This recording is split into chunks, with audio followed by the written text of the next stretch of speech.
Welcome to Wannabe Clutter-Free, formerly Wannabe Minimalist, the podcast for busy families who are tired of the chaos, fed up with being overwhelmed, and ready to enjoy life again.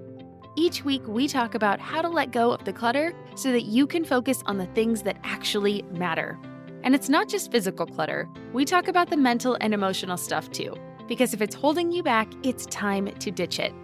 I share what I've done in my own life to declutter, organize, and calm the chaos, but you won't just hear it from me. There are amazing guests too. It's practical, doable, and simple for those of us that want to be clutter-free. You're listening to the Wannabe Minimalist Show with Deanna Yates, episode number 77. On today's episode, I'm chatting with Marian Parsons, or you might know her as Miss Mustard Seed. Have you ever wanted to up-level or personalize the decor in your home but didn't know where to start? Well, my friend, this is the show for you. Stay tuned as Marian walks us through how to make your space feel like home and her 5-step process from taking a space from nice to wow. Hey there, my wannabe minimalist friend. Welcome back to the show. As always, I'm your host, Deanna Yates, creator of littlegreenbow.com and your resident wannabe minimalist. Today is one of those moments as a podcaster that's a bit full circle for me. My guest on the show is someone I have known of and followed for several years. We're talking almost a decade number of years. It all started way back when I used to blog about crazy DIY things like building a sleeper sofa from scratch. Yes, I did that. Anyway, she has been well known and respected in the DIY home decor space for a long time. So when her publicist reached out to me to have her as a guest on my show, I immediately said yes. When I tell people that I'm a wannabe minimalist, they sometimes jump to the conclusion that I have a starkly decorated home. And while minimalism is a design aesthetic, it is much more. For me, minimalism is about giving yourself the freedom and the ability to say no to those things that you don't like or that don't matter to you so that you can fully embrace the things that do work for you and the people that you share your life with. This is true in all areas of your life, from what you wear to the hobbies you choose, and of course in how you style your home.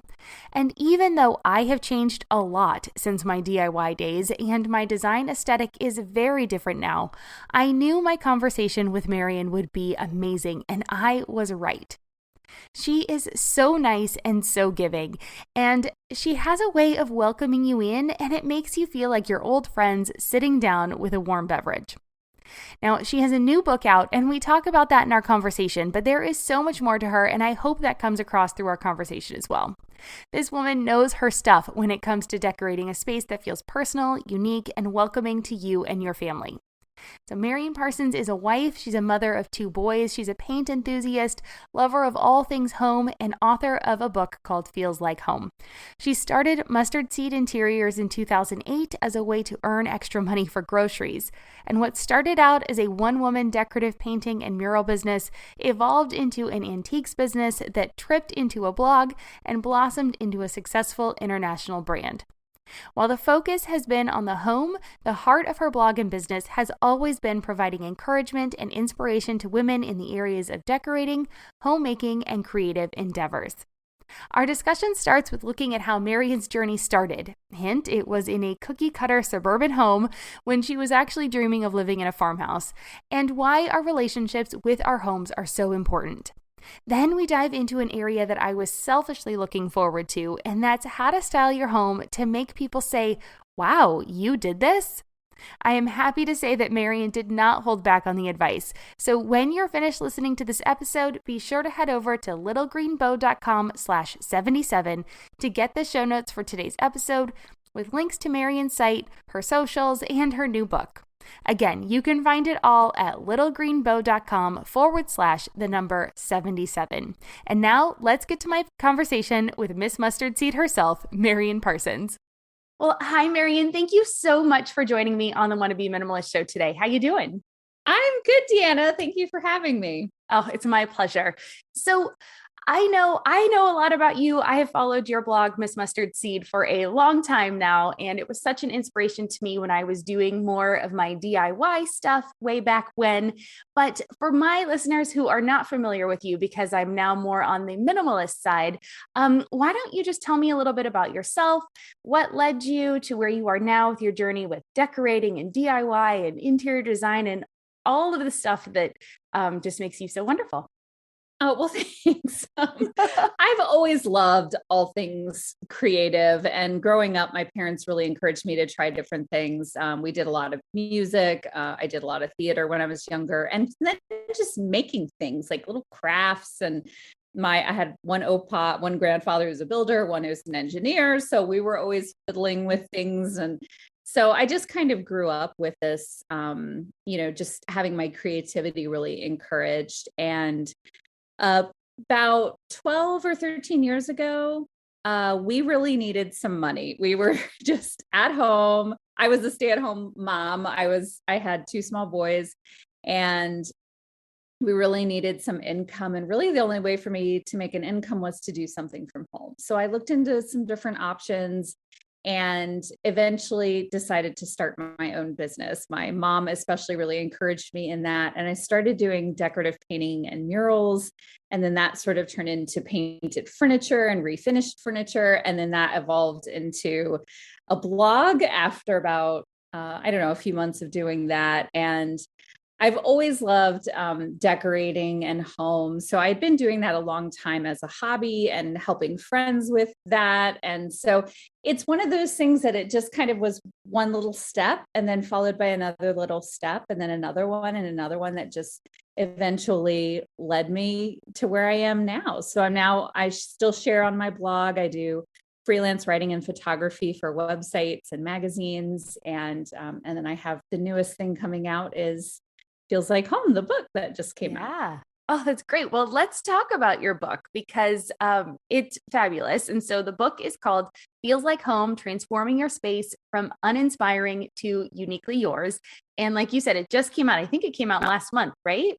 Yep. It just came out in October. Fantastic. And so I love that it is down to earth and that it's filled with, you lead with authenticity and kind of this idea of making our homes feel like a reflection of our lives. And I love this quote from you, and it's, I'm going to read it so I don't get it wrong. It's not perfect, but rather perfectly suited to us. And that is definitely what I aspire to in my home. So what is it that inspired you to write about this now?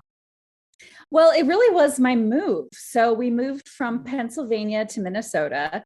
And I was imagining buying this, 100-year-old Minnesota farmhouse. I'd never lived in the Midwest. I had only visited once. So, I'm just imagining all of these great old farmhouses and cornfields and everything. And where we lived, yeah, there is that sort of thing. But most of what was in sort of the radius around my kids' school and my husband's work was like suburban homes.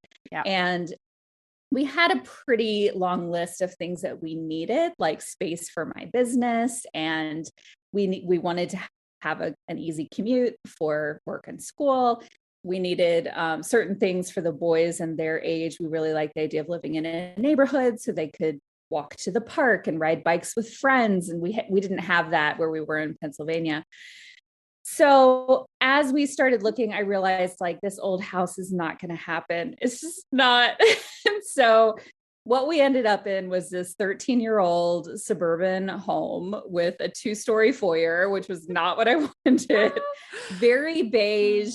Now it's a beautiful home. It has a great floor plan, a lot of great features, but it just wasn't what I wanted. And I think that so many people can relate to that you end up in a home that's just, it's the right location. It's within your budget. It's just, you kind of have to settle. I think not many people get that dream home, especially when you have to balancing out like kids and school districts and all of that stuff.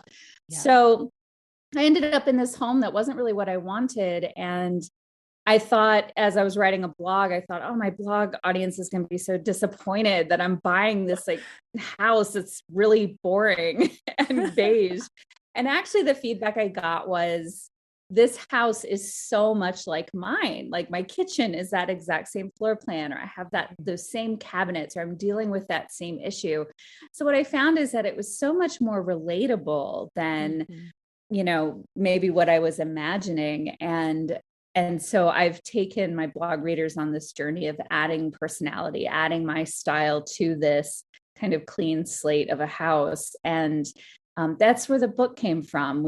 I just felt like it was such a relatable story that it deserved a book of its own. And thankfully the publisher agreed and it happened. Oh, that's great. Well, what was one of your favorite ways that you transformed your home? Since I'm sure there were countless ones, what's one of your favorites? Yeah, there are so many. I think it's a makeover really isn't necessarily about just one thing. It's about like layers. It's about a lot of small choices that then add up to, become your look. So I'm going to go with paint, I think is my favorite way to make over a space. It changes a room in a day. It's inexpensive. Even using high quality paint. So you're still talking about $100 or $200 to completely transform the look of a room and the way it feels. Make it look fresh, make it yours. So we have painted almost every surface in this house. So it's got to be my favorite, definitely. There you go. Keep going back to it. Makes sense that it's the favorite. Yeah. So we talk about this relationship with our homes, and I talk about this a lot too, because we spend so much time here. So, I mean, I think that's why I think that that relationship is so important. Is there something else you'd like to add to that? Or then how can we improve our relationships with our home? Yeah, that's an interesting question. I think that a lot of people over the last, year and a half or so during lockdowns and stay-at-home orders and school from home, working from home, that we've realized that maybe our homes weren't what we wanted them to be or what we needed them to be. Or now we're needing them to be totally new things. We need them to be an office and a place to do schoolwork and a place to work out or a place to do recreational activities. Whereas we would do those outside of the home before. So I think that it's made people really think about it. And what I would always encourage people to do, or what I encourage them to do in the book, is to not make default choices with your home. Just because the dining room is a dining room on the floor plan does not mean that's what it has to be. Maybe that's going to be better to be your office or a schoolroom or a library or an art studio or a music room.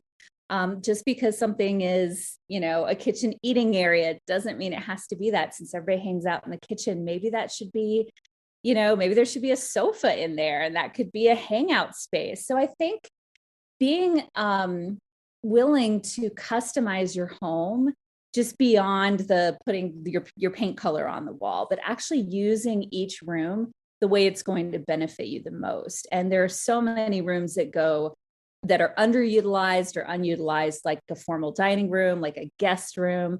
How can you use those rooms better to really customize them to suit what you need the house to be? Yeah. Couple questions off of that. Do you think we'll be using our homes? I mean, I know we've like just totally had to use them so much over the last couple of years. Do you think that's a trend that'll stay, or do you think people are going to go back more to being out? I don't know. I'm curious. I'm really curious over the next couple of years to see what happens. I don't know for sure, but what I see happening, and I think what we felt in our own family, is that when everything, we were under stay-at-home orders in our state. My husband's, he worked for a church and the church was closed for a period and just doing online services. And then all of the stuff that the boys were doing stopped. And, the gym memberships frozen, everything. And we were just home. And for a while it was like, man, so this is what this feels like, to not have something every evening of the week and to be racing here and there and trying to coordinate who's going to drive who where and when we're available and all of that stuff. And so I think what we've experienced is then feeling like this felt good in a way, and we need to edit our lives a little bit more. And I think we're not the only people who felt that way, that they decided, maybe we are going to work out at home instead of paying the gym membership and driving over there and doing that. Maybe we are going to do more things online that we don't have to travel as much, or I don't have to be in person for a, community meeting. We can just meet online. So I think it'll be interesting. I think it depends a lot on the kind of person you are, how much social interaction you need, definitely. But I do think it made people really think about editing. I'm sure you've talked about that. Oh, for sure. Minimalism and just like that goes with your stuff and your schedule. And absolutely. But I don't know. I mean, I think we are all changed though because of it. So how we're going to be changed, yeah. I don't know. We'll have to see. Yeah, I was curious because I feel like we're at a different stage in life. We have one daughter, she's 8, but we had just moved to San Diego 6 months before the pandemic started. So we weren't settled in. We didn't have all of these things going on. And we had spent so much time. We had been traveling around Europe for a year and a half before that. So we had not really had these big commitments. We had been used to being the 3 of us all the time. And so I was just curious how maybe it affects people that had been more, settled, and you have 2 kids that are really involved in their community and have a lot going on. So, for us, it didn't feel as big of a shift as I know it felt for a lot of other people, because it was kind of how we had been living our lives, and we'd been going out a lot more and like exploring new cities and things like that. But we were so used to being the 3 of us all the time that I don't know, that part wasn't as much of a shift. I don't know. It was just different. So anyway, that was just a selfish ask. Oh yeah, that's fine. Well, and I had already worked from home. So it's like, well, I'm just going to keep on doing what I'm doing. I didn't have to change my schedule in that respect quite as much as other people did. But yeah, there were definitely other challenges with it, with homeschooling for a while and all of that. Oh gosh. Oh, the homeschooling. Oh boy. Yes. Yeah. I'm glad we're not in that stage anymore. I am very glad that I never went into teaching. I cherish our teachers greatly now. Not that I didn't before, but newfound respect. Whole new appreciation. Yeah.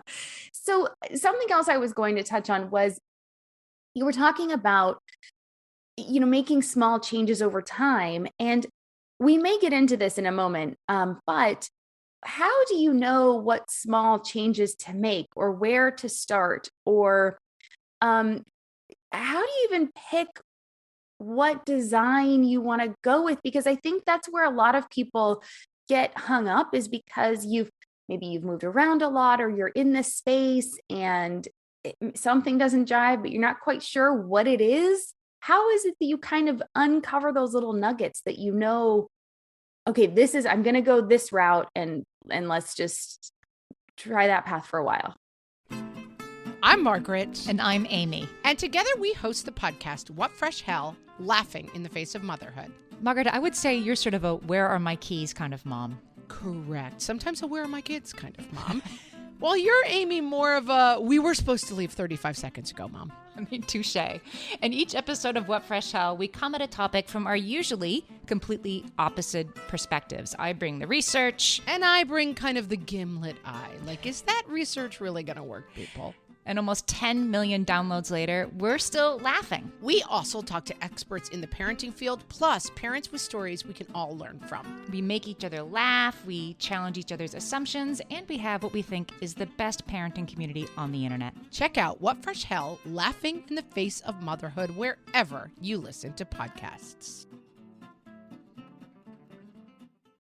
Yeah. And I talk about both of those things in the book because I feel like that's what I get asked most is like, well, how do I know my style? And how do I know where to start? And so I think there's a couple of things. First of all, for discovering your style, what I suggest doing is, instead of taking a style quiz that has 6 answers, which it's like, well, what if I don't fit? And most people aren't going to fit neatly in one of those boxes. So instead of doing that, or instead of going to Pinterest and picking out pictures of homes that are not yours with stuff that you don't have, go around your house and gather your favorite things. And it can be anything. It doesn't have to be a decorative item. Just what are your favorite things? Things that you like because of the texture, things that you enjoy using, things that you like wearing, things that maybe you inherited that have special meaning for you, and gather those together and put them either on the floor or on a table. And if you can just leave it out for a few days and just observe it.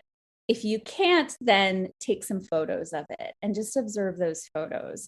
And for people who aren't used to creative exercises, this sounds really weird, But what happens is it's sort of like when you go to a store and you gather a bunch of items and then you see like, oh, this is me. I can clearly see it. These are the colors I like. This is the stuff that I picked out. And through this big store that has all of these styles represented, I have curated my style. So it's kind of that way in your home. You're going through and you're curating the things that are your favorite and putting them together without any rhyme or reason, just what's your favorite stuff, and observing it in a way of, okay, what do I see here? What do I like? What am I drawn to? Maybe there's a clear color palette. Maybe you like a lot of color. So it's there are so many colors represented. Maybe you like naturals. Maybe you like organic elements. Maybe you like a ton of texture. You like things that are shiny. Like it can just kind of show you your style in a way that's very visual, and that's not about, well, you're country and you're modern and you're this, it's just like, my style doesn't need a word. This is my style right here, everything that I've gathered. And I think it gives you permission to then buy the things you love and love the things you love, and not feel like, well, but I don't fit in this box. I'm not following trends. So that would be my suggestion for finding your style. And then the second part of it is to really listen to your home and the space that you're living in, whether it's rented, whether you own it. What does that space say? What is the style of the space? Is it more modern? Is it more traditional? Is it more contemporary? And then finding the touch points of where does it meld with your style? What do you see is in common? Sometimes, the space is just kind of assigned to us because it's, I grew up as a military brat. So we always lived in army housing, which it's like, here's your apartment. There you go. This is the one you're living in. And then you have to just work with it and make the best of it. And, but then other people, the more common situation is you get to pick your house and which apartment you like or which house you like. But I think it's important to listen to the house so that you're not trying to, fit a round peg into a square hole. It's just, it ends up feeling disjointed and feeling like it's kind of you versus the house instead of a collaboration. And I definitely felt that when we moved here. We moved from a 1940s Cape Cod with low ceilings, smaller rooms. So all of my furniture was pretty small in scale. And I had a lot more primitive pieces. And when we moved into this suburban home that had ceilings that were a foot higher and bigger windows, bigger rooms, all of my furniture just shrunk and it looked dinky. It just didn't, there was this disconnect between the house and the pieces that I had. So I had to go through and say, okay, what of my things that I have really work with this house? Where is there this harmony happening? And I found that it was more in the European antique pieces that I had, and some of the larger pieces like the hutches and the armoires and wardrobes. Those were the pieces that really worked in this house more than like tiny little dental cabinets, just things like the quirky little pieces just didn't work in this house. So, it's still your style, but you're finding like where that harmony is.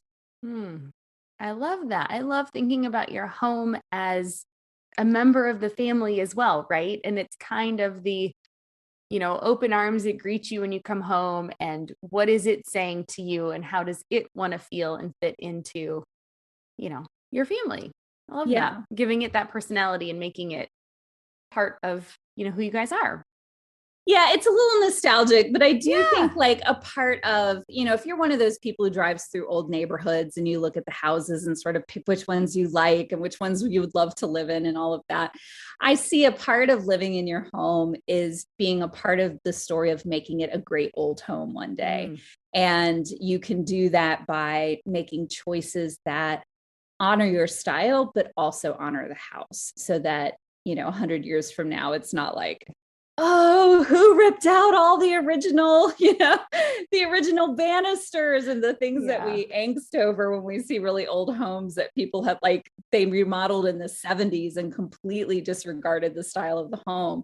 So I try to think of my house through those terms. What are the elements that really are an important part of the house, and how can I honor those while still, showcasing my own style. Nice. Well, I'm going to be a little bit selfish here because we just moved a week ago.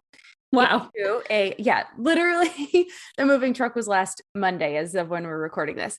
So it's a 1969 California ranch. I am in love. I mean, oh my gosh, I feel so lucky to live here. But yeah, it is kind of one of those things where I'm like, okay, it's new. Now what do I do with it? Because it definitely has that kind of mid-century modern vibe, but somebody bought it in the 80s and put in all these lovely 80s light fixtures. Okay, well, those are definitely on the way out. But I've heard you talk about this concept of taking your space from nice to, wow, you did this, like having someone walk in and go, wow, this was all you. So how would I go about doing that in my home where I'm like, okay, it's got great bones. I absolutely love the starting point. Maybe that's somebody doesn't have that. So maybe there's a point there for them too. But yeah, now how do I make it feel like it's just, yeah, awesome. Yeah.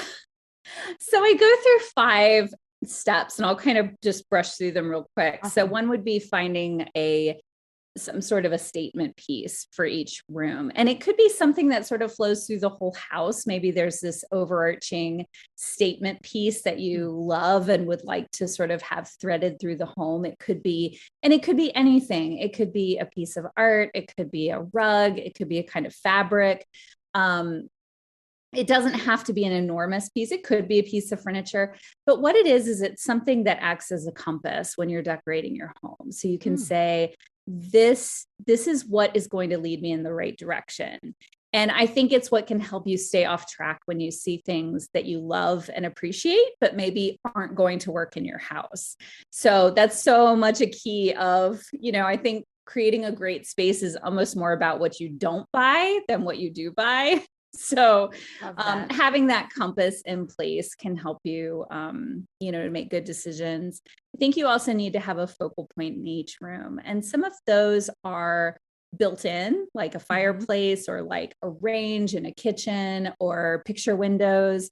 But in a lot of rooms, especially in suburban homes, there is a big box for a bedroom, and that's it, with a window and a closet. So how can you add a focal point? Is that going to be the bed? Is that going to be maybe a large piece of furniture? Is it going to be some kind of an accent wall? Or maybe, of course, wallpaper is huge now. Maybe it's a big wallpaper mural, but something that like right when you walk in the room is like, oh, it just draws your eye. And then again, it can act as a bit of a compass as you're decorating the room. If your fireplace, for an example, is your focal point, then you want to make sure the furniture is designed around that, is positioned around it. And you want to make sure that maybe that's where you put the art, or that's where your lighting is going to be the brightest, or where it's going to point to. So it can help you with making, like, if you make these decisions up front, then all the smaller decisions can be a lot easier, which I think those smaller ones can get overwhelming.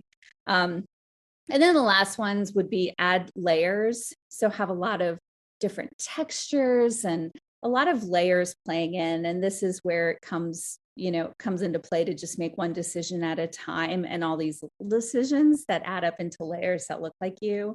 And then the last 2 would be to add something that's unexpected. And this doesn't have to be something that's like crazy or off the wall, but maybe something that pushes you a little bit.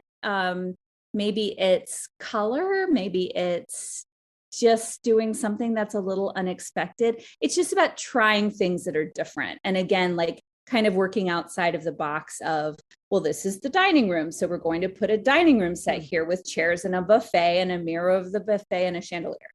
We're going to actually try to do something that's maybe a little bit different, that's maybe unexpected. And then the last one would be to add your personality. And I think that doesn't have to be through like family photos everywhere and stuff, but just having things around that are unique and meaningful to you. And that could be family pieces. Like I see behind you, you have this framed little baby outfit and a hat. And I mean, stuff like that, that it's like, this is us. This is a part of our life and our story. And by having those things, those are things that nobody else is going to have, that specific thing. And that is what makes people want to like lean in and really look at your space. And I think that's what makes it feel that's your home. That's where our little baby outfit is hung on the wall. You know, that's our home. So I think that those are some elements, and obviously I go into a lot more detail on like how to do that and how you can play around with texture and learn to mix textures and learn to add layers and all of that in the book. Yeah, it's great. Fabulous. Thank you. Thanks for the little personal moment there.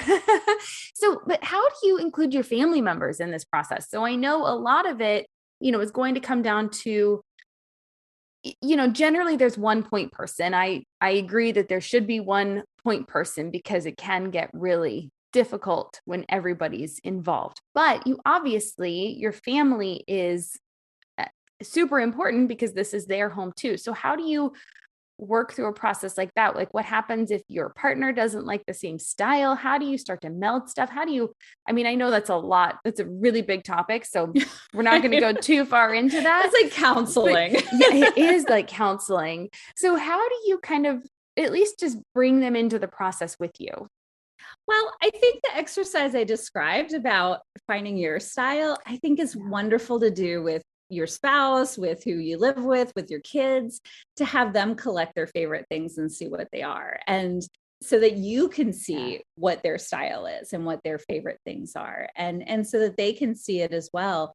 And then, so especially for someone you're decorating with, like a spouse is going to be the most common, or roommate, or whoever you live with who kind of has equal say in what the house looks like. And, you know, you're spending the money together and all of that. Then if you do that exercise and find like where's the commonality. Like for my husband, he doesn't have a very strong opinion about decorating style, but he has a very strong opinion about the way things function. And we had to really work on that, where for me, it was like about how things looked. And it was okay if there was a chair that you couldn't sit in because it didn't have a back leg and it would fall over. So it was just like a decorative chair. And for him, that was not okay because I need to be able to sit in all the chairs that are in my house. So through the years, we learned like, okay, here's kind of the Jeff threshold for how it needs to function, how comfortable it needs to be. And then here's my threshold for what it needs to look like and for the aesthetics and the beauty of it. So I just think it comes down to really good communication and listening to one another. And I think it does come down to being able to find some compromises. A good example for us is I like to paint pretty much everything. And we have some dark wood built-ins in the basement. And to me, they're like late 1990s cabinets. Like they're fine, but I would want to paint them to, you know, I look like an old English library or something. And he is just insistent I can't paint those. So it was a challenge for me. They have a very reddish tint. And I'm like, okay, well, this is, you know, I've kind of pressed it and I've asked, and he's let me paint the kitchen cabinets and all the other built-ins, but I need to respect that he loves these and does not want them painted. So I am going to use that as a challenge, and I'm going to figure out how to make it work. So I think it's just getting creative and being respectful of one another. It would be super disrespectful if he just came home and I'm like painting it like, well, I want to paint them. So deal with it. So, absolutely. I talk about that a lot with people. Always ask me, they want to declutter, and they, you know, I ask them like, well, what's the biggest thing, you know, you're struggling with? And they're like, oh, my spouse's stuff. And it's always like, well, have you dealt with your own stuff yet? Do you know what you really want or your why? And, you know, having that communication with them. And it's absolutely does come down to, just being open and honest and understanding why you want something, and then listening to your partner. And then same with your kids too. You know, they are their own people and they have their own opinions. And I feel it's really important to respect the other members of the household. So thanks. I love that idea though, of gathering all the stuff and doing it together and saying, okay, everyone, you know, go gather your 5 or 10 favorite things and bring them into the living room. And then you can see how they would go together, or you can see each person's little capsule and then kind of working together. And that would be a really fun family exercise to do. I love that. Absolutely. I think we should do that in our house. I think to this point, we're pretty similar now. We've moved around a lot. We've gotten rid of a ton of stuff, but that would be really fun to do as a family exercise. So yeah. Yeah. And I think it's especially fun with kids because they don't know what their style is, but they just know what they like. And I think especially with little kids, and you can ask, well, why do you like this? Is it the color? Is it the way it feels? Is it that you enjoy spending time with it? Like it's a toy that you really love? Like, does it bring out your imagination? Like, what is it that you love about this?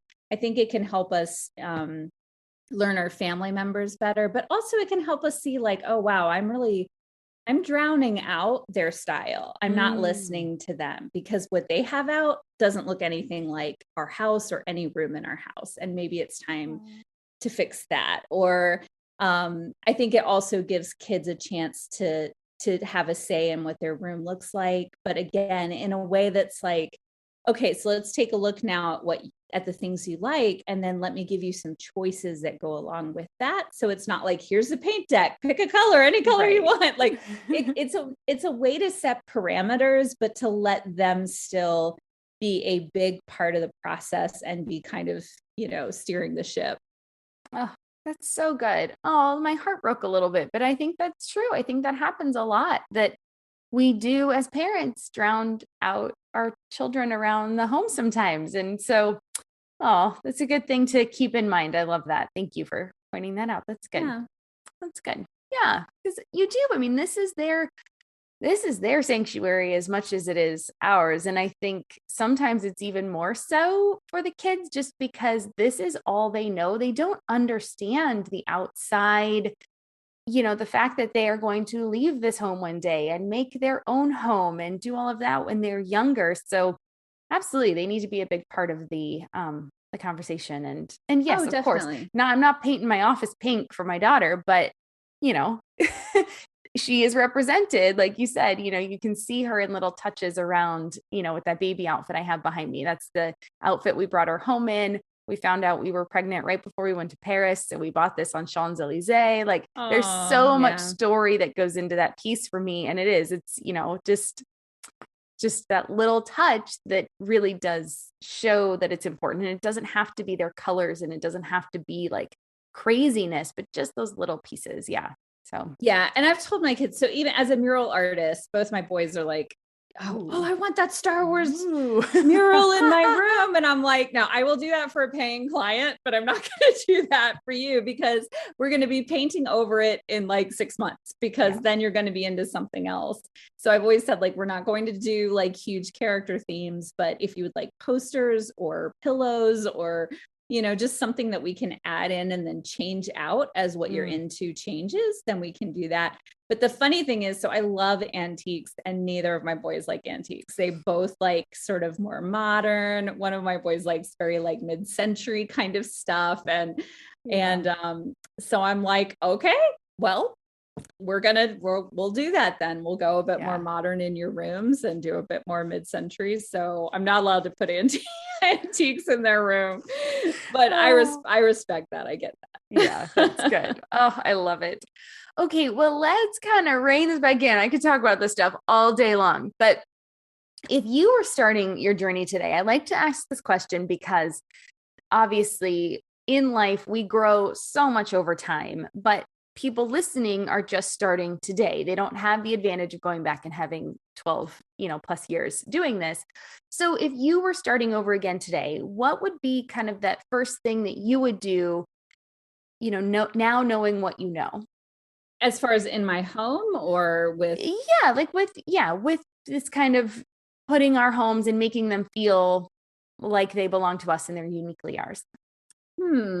It's hard to kind of turn the clock back because so knowing what I know now, I mean, I think I kind of did what I would suggest, and that is learning how to, learning how to do things so that you can create, make your own thing, whatever it is that you want. I find that, especially when you're a newlywed, or when you're just setting up your first house, or maybe, you've been traveling for work or for whatever, and now you're setting up a home and you kind of have to start from scratch with furniture and things. I think one of the best things you could do is learn how to paint and sew and hang stuff on the wall. It amazes me that some people don't know how to hang curtains or don't know how to hang a picture, like something that simple. I kind of take it for granted that you just put a screw in the wall and hang, look for a stud and all that. So I think learning how to do those things, it's, first of all, you're going to make a lot of mistakes, but it's super empowering. It's very empowering to be able to just do it yourself. And you can take that as far as you want. Like if you want to get into doing your own tiling and plumbing work and all that, then you can go as far as you want. But just knowing some basic things, how to hem a curtain, how to paint your own walls. It just gives you so many options to create the home that you want, and not having to then hire it all out and, have to budget for the labor for everything. You can kind of make it happen. Right. And you can make it happen then faster, and you don't have to be, don't be afraid of trying something new. And that's how we learn. And so, I love that. That's a great tip. So I know people are going to want to find you. And if they haven't already, where is the best place for people to come find you? You have your website, you have a podcast too, right? So let's make sure people know where to find you. So if you just Google Miss Mustard Seed, you'll find me. But if you look on Instagram, I'm at Miss Mustard Seed. I'm on YouTube. I'm also on my blog, which is missmustardseed.com. That's where I share kind of a little bit of everything. And then our podcast is called The Creative Exponent. And I do that with my friend, Shauna Parker. And we just talk about discovering, upholding, and sharing your creativity. So it's just a lot of talk about creative work and a lot of encouragement for people who are, either exploring that or currently doing creative work. Oh, I love that. Oh, so good. Creativity it's nice. And it's been a really nice thing to explore over the last couple of years. I think we've had a little more freedom to do that because we've been so bored. And so it's been really nice to get to do that. So, wonderful. Oh, Marian, this has been so great. So, my favorite way to end every episode is with 3 rapid fire questions. So, number 1, what's been your favorite simple pleasure this week? So, tea staining paper, which is so random, but I started doing that over the weekend, and it was just such a fun little thing. And I made this stack of all these different papers that I soaked in tea and baked them in my oven. And now I've got this fun little stack to draw and paint and create on. Nice. Will you be posting about that so I can come look at it? See how it turned out? Yeah. Awesome. I will. Okay, cool. Very cool. And then what is the best advice about life, design, or DIY that you'd love to share and pass on? Okay. So I saw DIY, and actually what I already said is to learn to paint and sew. That's what I would definitely say. But let's say for life, I think just give yourself, I'll say to be curious, to always be willing to learn, and to know that you don't know everything and you don't have it all figured out. And I think people who are willing to do that get a lot more out of life. They're willing to experience new things and try new things and fail, but then also learn that there are some hidden talents. That's a good one. I really like that one. And then what is making you happy right now or in this season of your life? So definitely books. I love books.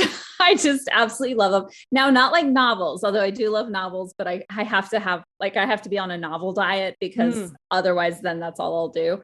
But I love art books, decorating books, and things that just provide inspiration that's very different from what you get online and being on a screen. I find them to be they just are super inspirational, fulfilling. I learn so much, and I always get excited after reading a book.